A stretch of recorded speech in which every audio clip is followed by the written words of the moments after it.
De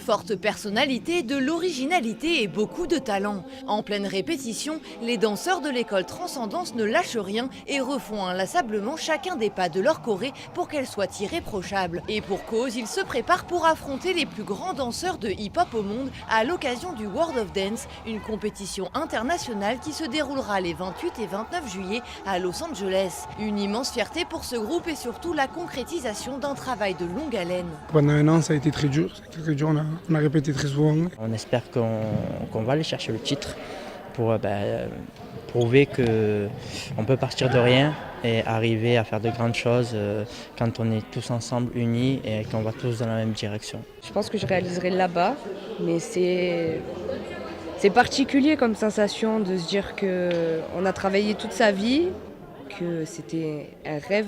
Pour participer à ce prestigieux concours, les danseurs ont travaillé sans relâche pendant un an, soir et week-end, portés par l'énergie d'Emmanuel et Youssef, qui partagent depuis de nombreuses années cette passion du hip-hop. Ils ont ouvert leur école de danse il y a 4 ans au Pen Mirabeau et ont toujours mis un point d'honneur à dispenser des cours de qualité. Alors pour défendre leur place parmi les 32 groupes en lice, ils comptent bien faire la différence avec leur chorégraphie sur le thème de l'Afrique. Quand on leur en a parlé, ils se sont tous reconnus dans ce thème-là. Donc la chorégraphie, c'est un peu les tribus et à la fin, on est vraiment en mode guerrier. En fait, ça représente notre état d'esprit en allant à Los Angeles, en fait.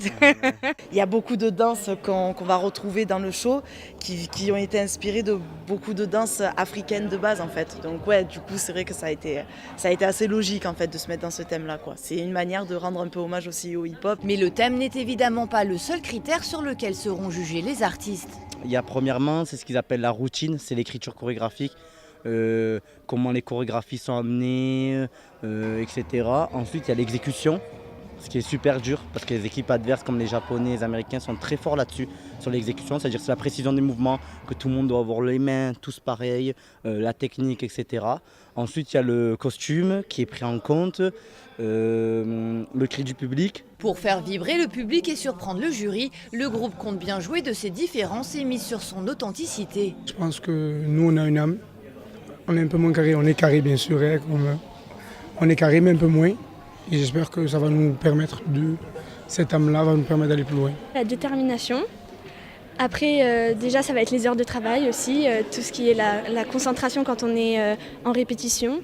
Mais aussi, je pense que ce qui peut nous aider, c'est notre originalité par rapport aux autres groupes. Donc, par exemple, notre costume ou des choses comme ça, le fait qu'on ait un thème, notre chorégraphie, ce que je pense, c'est qu'on raconte vraiment une histoire et je pense vraiment que ça peut faire la différence là-bas.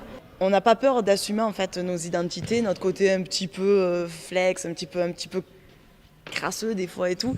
Et en fait, on a vraiment ce côté-là, c'est-à-dire que on s'est tous calés sur la même énergie, sur la même mouvance au niveau du show, mais on n'a pas voulu perdre nos identités et c'est un petit peu ça en fait qui va faire notre force. Je pense que c'est qu'on arrive avec un show qui est vraiment ancré dans un vrai délire et en même temps, on n'a pas voulu être des robots, on a vraiment voulu en fait être ce qu'on est de base et montrer que voilà, même si on est resté différents, on a réussi à créer quelque chose de commun, quoi. Tout le monde a une chance. Donc on va la saisir. Le hip-hop, un véritable art de vivre pour ces rois de la danse. Et pas besoin de les observer très longtemps pour constater qu'ils ont ça dans le sang. Qu'ils remportent ou non le titre suprême, tenez-vous prêts car ces danseurs risquent bien de transcender amateurs comme professionnels de la danse et de faire parler d'eux bien au-delà des Pen Mirabeau.